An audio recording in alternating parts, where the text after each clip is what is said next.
reminders that are so simple, but these are the 5 things that I personally did when I first got kicked out of my house. Some of you know the story. My mom was a very powerful woman. I had 4 different fathers, and she kicked my dad out. And on Christmas Eve, she decided I was on his side, so she kicked me out too. And I had nothing. And I had to figure out what to do. She got my 1960 Volkswagen. I earned her $40 a week. And don't get me wrong, I love my mom, but she abused alcohol and prescription drugs. And when people do that, they're not themselves. They do little crazy things. But I am who I am because of her. And part of that was even that first step where I had to just figure out what to do with my life. But it was incredibly depressing. I have a younger brother, 5 years younger, younger sister, 7 years younger. I love them, loves of my life. And I was separated from my brother and sister, and I'm walking in the rain trying to figure out what the hell I'm going to do. And I'm still in high school.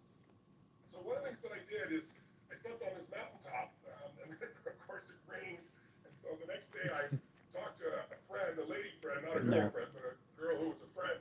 And her parents let me stay in their laundry room. And I remember I was so depressed. I don't know if you've ever been to that place where you're like wondering why you're even around or whether you're going to be around. It was a pretty brutal time. But what turned me around was feeding my mind. What I mean by that is about a year earlier, I'd gone to this seminar by Jim Rohn. I know many of you have heard of Jim. He's no longer alive, passed some years ago, but he was a mentor of mine. And I went to a seminar, I was 17, and in the seminar, he really talked about the importance of feeding your mind. And you've got to feed it, because otherwise things come at you. And so I remember I took a little bit of change I had left in my pocket, and I got on a bus, and I drove, they drove me on the bus for about, I don't know, it's about an hour's away from where I was, because I've been to this place once before, this amazing bookstore. And I figured I'll go in there and I'll just read a bunch of books while I'm in there, because they can't afford any. And then I picked up a book called The Magic of Believing by Claude M. Bristol. And in this book it talked about training and conditioning your mind, and how what goes in your mind becomes the experience of your life, and how to do it. And I was so depressed, I didn't know what to do. So I went, and I'll never forget, I went back to this little laundry room, and there was a mirror there, and the book said, put your goals in the mirror, so you look through your own eyes into your goals, and you see in your own eyes, and you read those goals. Do it with so good. So I did it in the mirror, and I made these little posters that said things like, only a loser is depressed. Now that's not true, but I felt like I'm not a loser, and that was the leverage I had, right? I can't be depressed if losers are depressed inside. I just try to work on everything. But gradually I started turning my life around, and I did 5 things, and I did them again. I got to tell you, multiple times in my life when I hit really bad places, when I was told I had a tumor in my brain, and that I might die. When I buried all 4 of my fathers over the course of a year and a half, and my mother. Wow. Those are rough times. They start to shift you.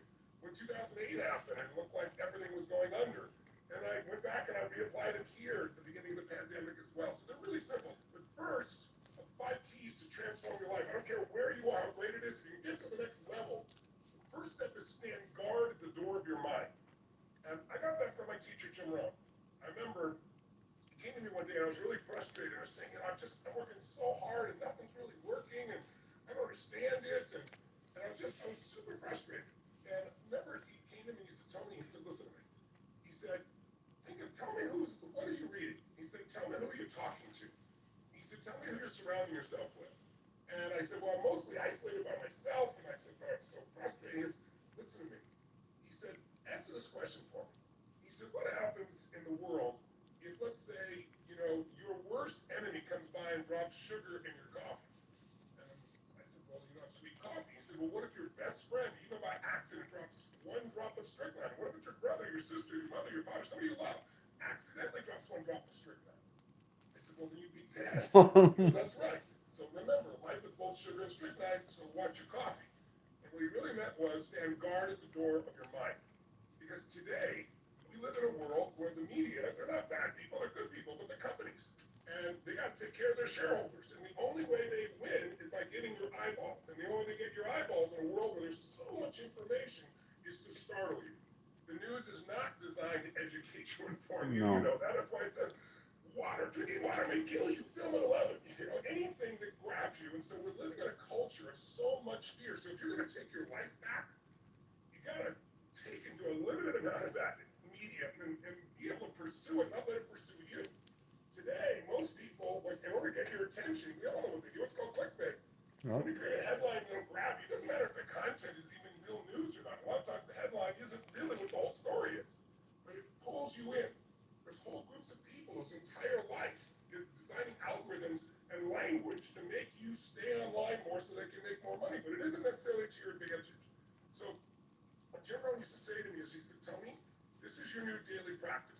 what I really want to get to you guys here is if you want to keep momentum, if you join me for those few days there, the 5, 6 days, or 7, I guess we did for the challenge, or you went immersion with me as well, the key is to get momentum and keep momentum. If you work your tail off to get momentum going and then you drop it, oh my God, you got to start all over again. And so the way you do that is you have a daily practice. It's not like, years ago I went to a seminar by Jim Rohn and then my life was perfect. It's like I kept immersing myself in all these things, but I also made sure each day I was making some form of progress. If you want to know what makes people happy, write down progress equals happiness. Think about it. You can achieve everything in the world and still go, is this all there is? You can achieve something and be excited, but for how long? The only way to stay happy and excited is to keep growing.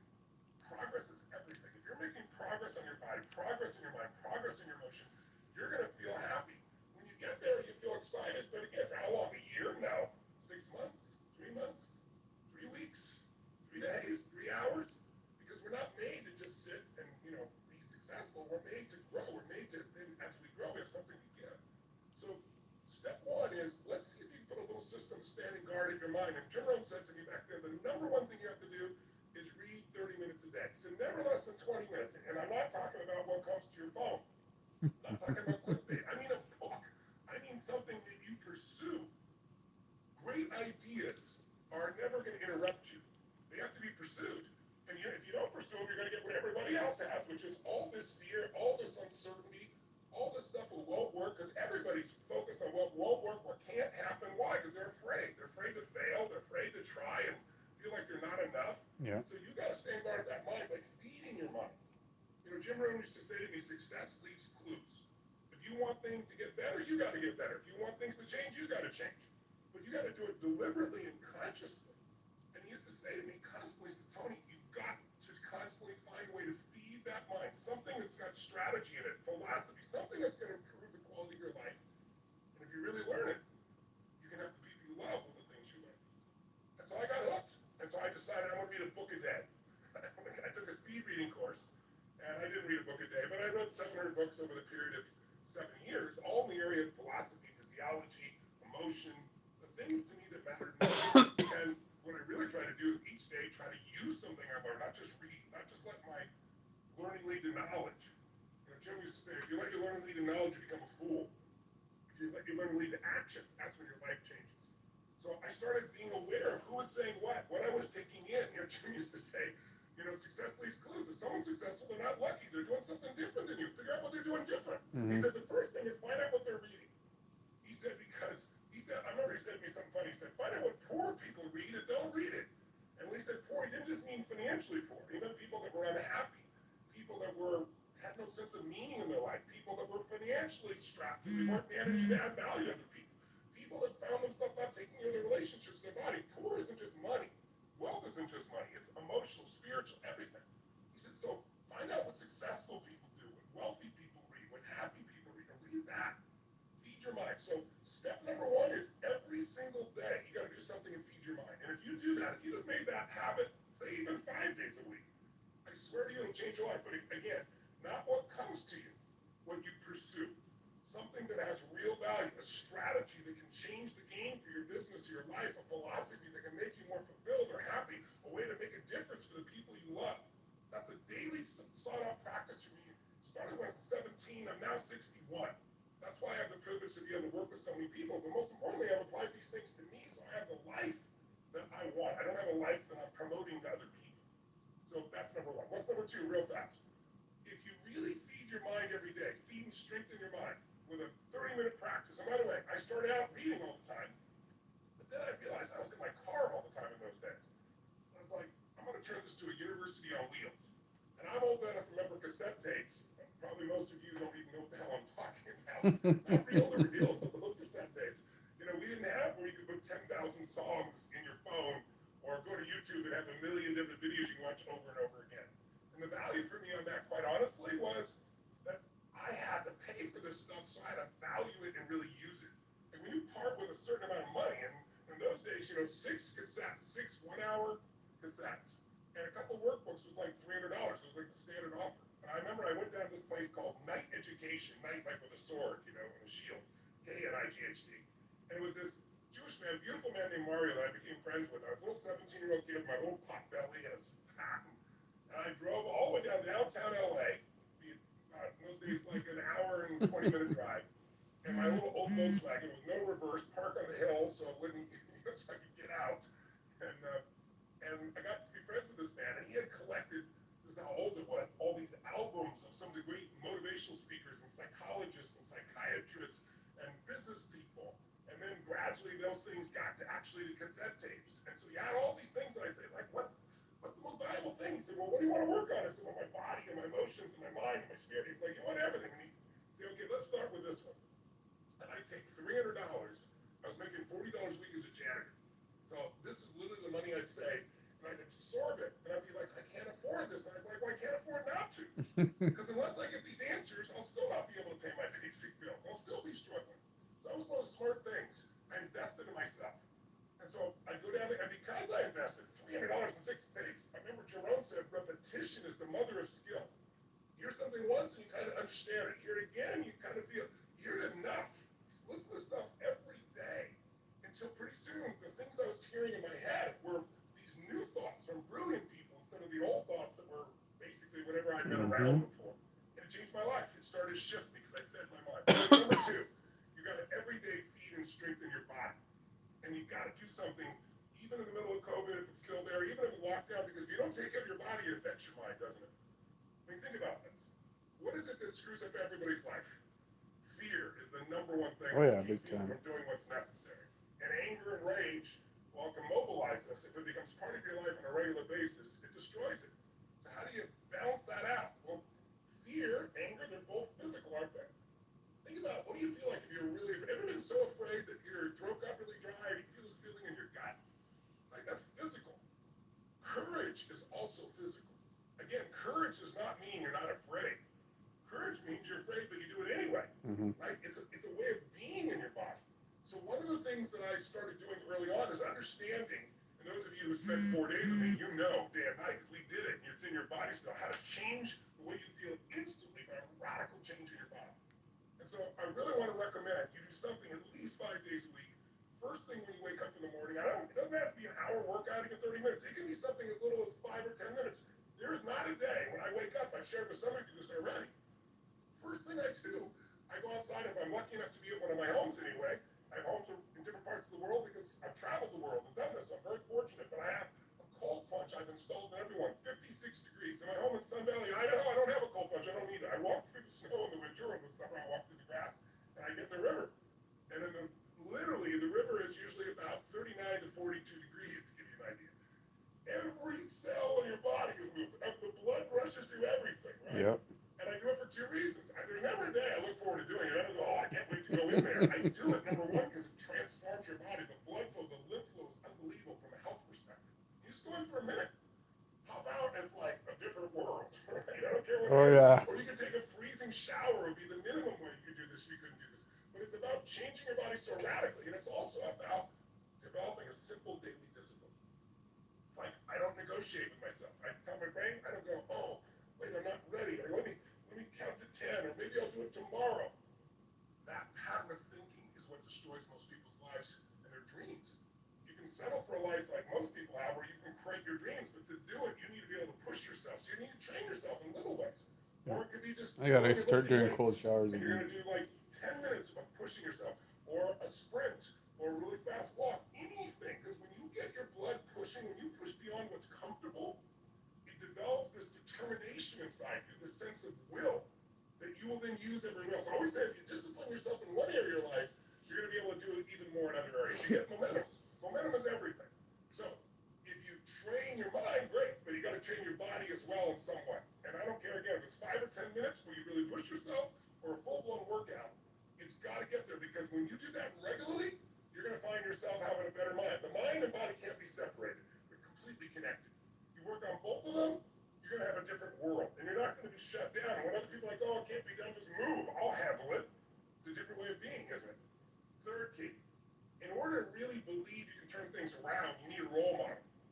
And so throughout my life, I looked at different ones. The earliest one I looked for, since I grew up poor and we had no money, and that seemed to be the real issue. My mom left all 4 of my fathers. But as I look back on it, it really wasn't money. They could have had all the money in the world, they still would have fought. but it looked like money. So I thought, wow, if I could make money, my family will never have this pain. So I looked around for role models.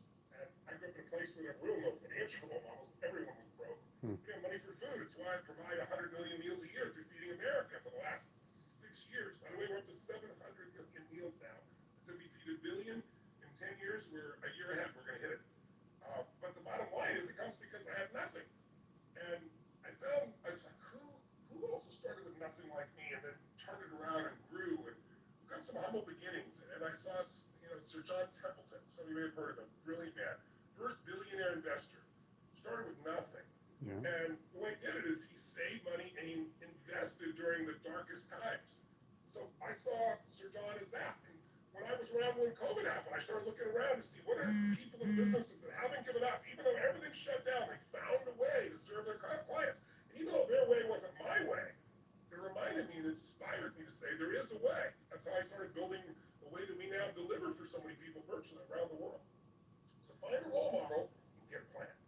So number one, feed and strengthen your mind every day, 30 minutes a day.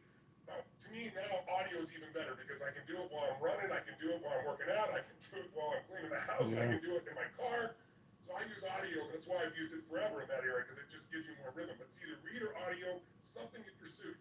Every day, strengthen and feed your body. You make it stronger so that you're psychologically strong. Find the role model, get a plan. What's for? Massive action. Like everybody wants to say, well, I don't know where to start. What do I do first? Well, listen, I got all kinds of tools to help people do that. But the most important thing is do something. You don't know, throw the rock. Wherever it lands, talk to the next person, right? It's like you need massive action. And then you need to see what's working or not, keep changing, and you'll get there. Anyone can get to where they want to go as long as they get in motion. But again, it's about momentum.